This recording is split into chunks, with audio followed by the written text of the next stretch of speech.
Y 10 de la mañana vamos a hablar un poco de lo que estábamos retomando o lo que explicamos en el día de ayer y vamos a retomar en el día de hoy, que tiene que ver con lo que pasó en El Salvador y sobre todo la figura de su presidente reelecto Nayib Bukele, que en este caso consiguió una arrasadora victoria en las elecciones que lo posicionan en su segundo mandato frente a la presidencia de El Salvador. Pero vamos a hablar, ayer contábamos un poco el panorama general de lo que había sido su primera gestión, muy por arriba sobre los puntos más sobresalientes, obviamente vinculados a la seguridad, a algunas cuestiones vinculadas a la economía y a la apuesta que tiene con respecto a El Salvador para los próximos años, sin duda siendo uno de los focos del mundo en cuanto a las decisiones que está tomando, a la forma en la que llegó al poder, en la forma en la que lo ejerció durante todo este tiempo y las proyecciones que puede llegar a tener y la injerencia con el resto de América y no solo América Latina. Por eso vamos a hablar con Gabriel Labrador. Él es periodista de El Salvador, trabaja en El Faro, también uno de los medios más prestigiosos del país, y le vamos a dar la bienvenida para tratar de profundizar un poco más. Gabriel, ¿cómo estás? Daniel, Nacho y Gabriel Silveira te saludamos desde acá. Buenos días, Gabriel, Nacho. Un placer estar con ustedes. El honor es todo mío. Muchas gracias por este tiempo. Bueno, Gabriel, la primera pregunta que te quiero hacer es ¿por qué crees que Bukele ganó la reelección a la presidencia? Y enmarcame un poco la circunstancia o el contexto en el cual las gana, porque hay incluso titulares internacionales que catalogan casi la victoria como si fuera inconstitucional por todos los vericuetos o detalles legales que encontró para poder acceder a la misma. Sí, este contexto es muy importante. Yo diría que no solo son detalles inconstitucionales, es realmente una candidatura inconstitucional. Hay 6 artículos de la Constitución y la jurisprudencia constitucional que prohibían explícitamente la reelección de un presidente. Ya se ha sido históricamente durante las 13 constituciones que ha tenido El Salvador desde que es república, desde 1821, que es la independencia, y después las subsiguientes etapas de la colonia. Y bueno, lo importante de destacar esto es que la Constitución, hay un artículo que ciertamente abrió la posibilidad para que la Sala de lo Constitucional emitiera una resolución que abrió las posibilidades para que Bukele se lanzara a la reelección. Ahora, es de hacer notar que ese artículo está en completa desconexión con el resto en nuestra Carta Magna. Y eso es precisamente lo que han señalado diversos analistas y abogados. ¿Cómo es posible que un artículo señala un detalle, ese sí es un detalle, y los otros 6 artículos y la jurisprudencia y la historia constitucional prohíben la reelección? Las únicas 2 veces en las que se prohibía la reelección, en las que se avaló la reelección en la historia de la República, ha sido cuando dictadores militares se acomodaron a las circunstancias para poder permanecer en el cargo, y eso después de 90 años es algo que ha vuelto a ocurrir en El Salvador. Ahora, ¿qué es lo que permite que Bukele logre la reelección? No solo es este tema legal, sino también la enorme popularidad del presidente, que al parecer es algo muy poco frecuente en estas latitudes. Es un presidente que goza de amplia aceptación nacional, y por supuesto que es cada vez un personaje más conocido a nivel internacional. Pero además de esto, él ha tocado temas muy sensibles, el tema de seguridad ciudadana en El Salvador. Hay un cambio en este momento en El Salvador, se respira un ambiente de tranquilidad por la presión que antes se ejercían las pandillas. Esto ya es un cambio notorio. Sin embargo, detrás de este hecho hay mucha tela que cortar. Para empezar, el presidente comenzó su mandato en el 2019, ya para ese entonces venía un declive en los índices de criminalidad, y él lanzó su plan control territorial. Y según su propia narrativa, la narrativa del gobierno, eso era lo que estaba reduciendo los homicidios. Sin embargo, lo que se ha documentado periodísticamente con documentos oficiales, incluso con testimonios, audios de propios funcionarios y una acusación de la Fiscalía, por ejemplo, de Estados Unidos en una corte de Nueva York, también recoge muchos elementos de prueba de esto, es que el gobierno tenía un pacto bajo la mesa con estructuras de pandilla para bajar los índices de homicidio, de tal manera que la tranquilidad que se seguía manteniendo en el gobierno no era propia del accionar del gobierno, sino más bien algo que dependía de un pacto oscuro bajo la mesa que se mantuvo por mucho tiempo hasta marzo del año pasado, del año 2022, perdón, donde se implementó un régimen de excepción que provocó que El Salvador ahora mismo tenga la tasa más alta de encarcelamiento en el mundo. Gabriel, perdón, sí. Acá Gabriel Silveira, ¿era el tema seguridad ciudadana, como lo mencionás vos, el reclamo más grande de la sociedad salvadoreña? Sí, eso sin duda. Durante 30 años, desde que terminó la guerra en el año 92, el tema de seguridad se convirtió en un gran problema para la mayor parte de la gente aquí en El Salvador. Estamos hablando de estructuras de pandilla que tenían pleno dominio sobre diversos puntos del país y casi que la totalidad de la población tenía que sufrir de alguna manera algún tipo de acoso, tenían que pagar extorsión, tenían que sufrir amenazas, tenían que, obedecer los designios de la pandilla, básicamente, que estaban enfrentadas entre ellas. Y esto provocaba pues que la población estuviera en fuego cruzado y básicamente a merced de las pandillas. En 2015 El Salvador fue el país con una de las tasas más altas de homicidios a nivel mundial, en un país sin guerra, 105 homicidios por cada 100,000 habitantes. Esto es grandísimo. Ahorita el nivel ha bajado a cerca de 2, 3 por cada 100,000 habitantes. Y bueno, ese era un tema que Bukele y su equipo lograron identificar y al inicio, ya digo, lo quisieron controlar con negociaciones, con acercamiento, con entendimientos con las estructuras criminales. Después de eso, en marzo de 2022 se termina ese pacto y el gobierno pues ocupa la mano dura y comienza una cacería de personas. Ahorita mismo hay 75,000 personas detenidas durante este régimen de excepción implementado por el gobierno de Bukele. Miles de ellos, según algunos cálculos de organizaciones estudiosas en la materia, cerca de 14,000, 15,000 personas inocentes están detenidas. Más de 200 personas han fallecido en las cárceles sin haber enfrentado juicio y sin que se les comprobara algún vínculo con pandillas. Y por supuesto hay denuncias de tortura, maltrato, poca alimentación, pocas condiciones de salud, hacinamiento, que es algo muy común también en Latinoamérica.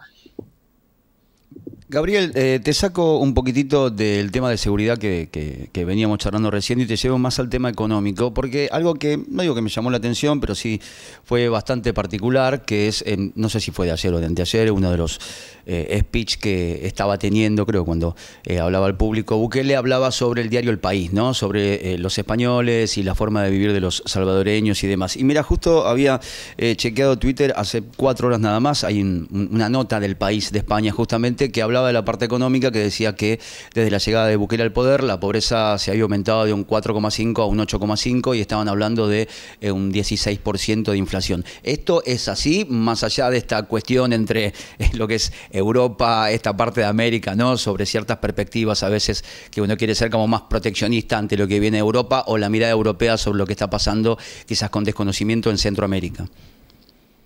Sin duda, los hechos están ahí. La pobreza aumentó en estos últimos años, muy por el contrario del discurso de Bukele, en el que se pretende mostrar a esta nación, la más pequeña de Centroamérica, como un polo pujante de desarrollo económico. Esto no ha sido el caso, pese incluso a políticas tan exóticas como la implementación de la moneda Bitcoin como moneda de curso legal junto con el dólar estadounidense, que es nuestra moneda desde el año 2001. El Salvador tiene grandes problemas de desigualdad y eso ha sido, digamos, un problema histórico, así como lo era la violencia, la seguridad, lo sigue siendo de alguna manera, pero ya las estructuras de pandillas podemos decir que se han desarticulado y no tienen el mismo poder que tenían antes. La economía, la falta de oportunidades económicas, los bajos salarios, la inflación, que, bueno, gracias a la moneda del dólar se logra controlar, pero que los precios ciertamente se han incrementado. El poco acceso a vivienda, el poco acceso a... estamos hablando, por ejemplo, 30% de la población son las únicas personas que tienen acceso a una vivienda propia. El resto tiene que pagar o bueno, alquilar, lo que sea. Es un tema, la economía, y esto no ha cambiado. La inversión extranjera directa desde el gobierno de Bukele en realidad nos mantiene siempre a la cola. En la región centroamericana somos el país con la menor tasa de inversión extranjera directa. Y el crecimiento siempre ronda el 1.5, 2, 2.5 del Producto Interno Bruto. Claro, después de la pandemia, como en todas partes del mundo, hubo un golpe de crecimiento, pero esto es producto de la dinámica natural de las economías. Y bueno, prevemos que este va a ser el gran tema de ahora en adelante. La economía, cómo superar que la gente ya no siga migrando hacia el extranjero. Tenemos en este momento tasas altísimas de migración. Esto cuesta medirlo, pero se mantienen básicamente igual. Muchos centroamericanos, salvadoreños, guatemaltecos, hondureños migran hacia Estados Unidos ilegalmente y ocurren muchísimas detenciones en la frontera sur de Estados Unidos, y los datos de la Border Patrol o de la patrulla fronteriza demuestran que los números siguen iguales. La economía sin duda va a ser un tema bastante álgido. De todas maneras, el gobierno tiene muchas estrategias de comunicación que han probado ser bastante efectivos, y lo que prevemos es que vaya a haber pues, mucha desinformación y pues algún tipo de conflicto en cuanto a los hechos. De hecho, el presidente desarticuló una unidad que medía las estadísticas y que dirigía encuestas de hogares múltiples para medir los indicadores económicos. Gabriel, justamente te quería preguntar un poco eso, la percepción que hay en la población, porque en los números, evidentemente, en estas elecciones, con todas las características inconstitucionales que marcás, marcan una, como decías vos también, una gran popularidad, una gran aceptación, pero estos claroscuros que se tiene o estas consecuencias que tiene que ver con buscar este objetivo final que en su momento primordialmente estuvo vinculado a la seguridad, ¿está dentro de la percepción de la ciudadanía salvadoreña o cuáles son también las características del sistema electoral que no permiten que haya una oposición en donde también se puede elegir, donde tengan la posibilidad de que haya un rival que le haga sombra por lo menos a las propuestas de Bukele? ¿Qué es lo que pasa en el día a día, o si la sociedad tiene la percepción de que, bueno, se solucionó el problema, pero hay que tenerlo corto en cuanto a los atropellos constitucionales que pueda llegar a aplicar de acá en adelante? Interesante pregunta. La verdad, ahorita mismo hay un sesgo hacia el resultado, y yo eso lo he leído en algunos documentos académicos. El sesgo al resultado hace que la mayoría de la población en realidad privilegie la sensación de seguridad, que ya no sienta una mano en el cuello de la pandilla.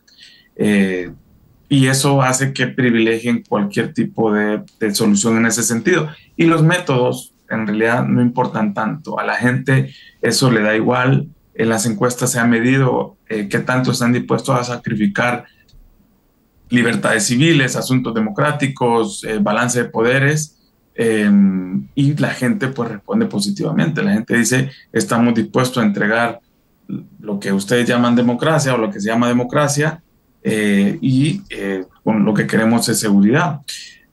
Aquí hablar de Estado de Derecho, separación de poderes, balances, contrapesos, es un tema de muy poca comprensión. Diría que es un tema de élite. Claro. En un país con alta pobreza, a la gente no se le puede, digamos, reclamar que no entienda cómo funciona la fiscalía, la sala de lo constitucional y todos estos temas burocráticos. Si tiene que darle de comer a 4 o 5 niños, es una madre soltera, etcétera. Pero aparte de este sesgo hacia el resultado y en realidad privilegiar la sensación de seguridad por sobre el método, y que refrenda esta frase maquiavélica del fin justifica los medios, también hay un acomodamiento a las reglas electorales propiciado por el gobierno del presidente Bukele y sus diputados. Es un gobierno ciertamente popular, pero ellos se han blindado de cualquier posibilidad de crecimiento de la oposición y cambiaron a última hora diversas reglas electorales. Para empezar, bajaron el número de diputados de la Asamblea Legislativa, el Congreso, y también bajaron la cantidad de gobiernos municipales, y esto, según los cálculos analistas, con los resultados electorales de 2021 y 2019, lo que se ve es que se buscaba privilegiar el partido más popular en este momento, que es el partido del presidente Bukele, Nuevas Ideas, de tal manera que la oposición ya no tenga las mismas oportunidades para acceder a puestos de elección popular. Y además, los propios partidos de oposición, principalmente los que gobernaron después de la firma de los acuerdos de paz de 1992 a la fecha, están sumamente debilitados y desgastados, son poco creíbles ante la población porque no resolvieron los problemas históricos. Y todo este cúmulo de cosas hace la tormenta perfecta para que Bukele se muestre como un redentor, como alguien efectivo y que alguien que sí está haciendo las cosas. Aparte de su alianza con el poder del ejército, le ha dado más presupuesto y además más protagonismo político. Nada más las elecciones ahora están custodiadas por el ejército. Y esto demuestra pues que hay una tendencia hacia la concentración de poder. Y al salvadoreño eso en realidad le da igual, y estamos hablando de la generación más vieja que tiene El Salvador, gente de 80, 90 años, hablará de esta misma manera que un joven de 25 o 27 años. Gabriel, ¿y le da igual que las reservas del país estén en Bitcoin? Digo, ¿cómo es el día a día de, por ejemplo, en tu caso? ¿Usás Bitcoin? ¿La gente usa Bitcoins? ¿O es simplemente algo que está en el Banco Central y la población no se entera? La población, de hecho, rechaza el uso del Bitcoin y no es una moneda tan usada. La usan sobre todo turistas atraídos por esta idea, que no son tantos. Hay mucho turismo, pero digo, el que quiere usar Bitcoin en realidad es mínimo. Lo dicen las encuestas, lo dicen, digamos, los sondeos de opinión. Y yo invitaría a cualquiera que trate de venir a vivir con Bitcoin aquí en el país, va a encontrar que en realidad es casi imposible. No solo porque los negocios no pues tienen la obligación hasta cierto punto de aceptar la moneda, pero en realidad prefieren no usarla. Y fuera de algunos reductos de turismo o de algunas zonas en la playa, fuera de ahí, vivir y pagar todos sus servicios básicos con Bitcoin es casi imposible. Y la gente no lo usa. Es un bien especulativo, básicamente. Permite las inversiones, pero no está pensado el Bitcoin para ser una moneda de curso legal. Hubo un país en África que después de que lo hiciera El Salvador intentó implementar la moneda y por supuesto ya se deshizo de ese plan y volvieron a su uso de curso legal. Solo El Salvador se mantiene y en realidad la transparencia sobre este tema es nula. No sabemos en realidad cuánto dinero se ha gastado, dónde se han gastado las ganancias, si verdaderamente las compras se han hecho desde el teléfono celular del presidente, como él lo ha dicho, o si se ha hecho a través de una cuenta del Banco Central.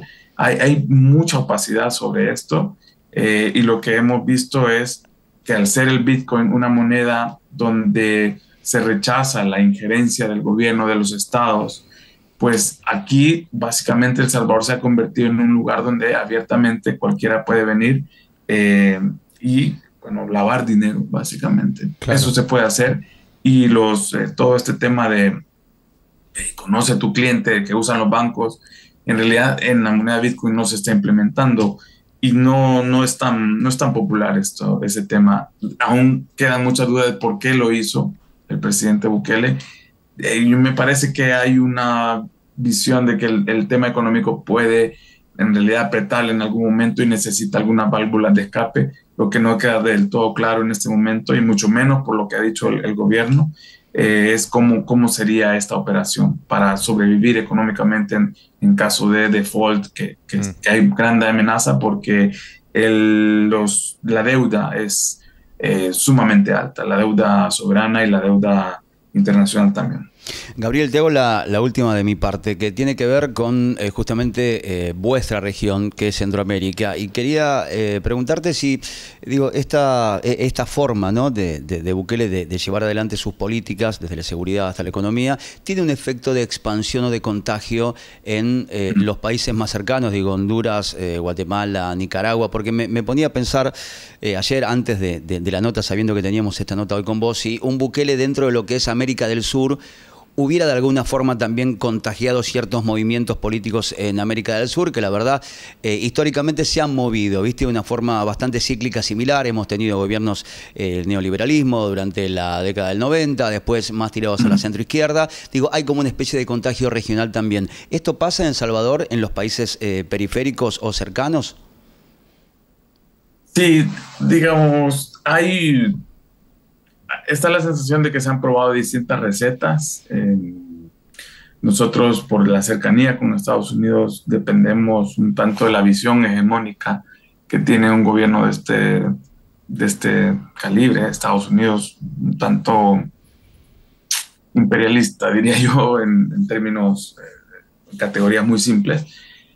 Y bueno, aquí, digamos, las categorías izquierda-derecha han estado muy presentes durante buena parte del siglo pasado, y incluso hay partidos que todavía viven en esa época, de tal manera que Bukele ha roto con ese bipartidismo que había, izquierda-derecha, y él se mostró como una tercera vía, donde en realidad las ideologías importan poco y donde importa más resolver los problemas de la población. Ahora, es de notar que, a diferencia de otros estilos autoritarios, Bukele en realidad ha sido muy camaleónico.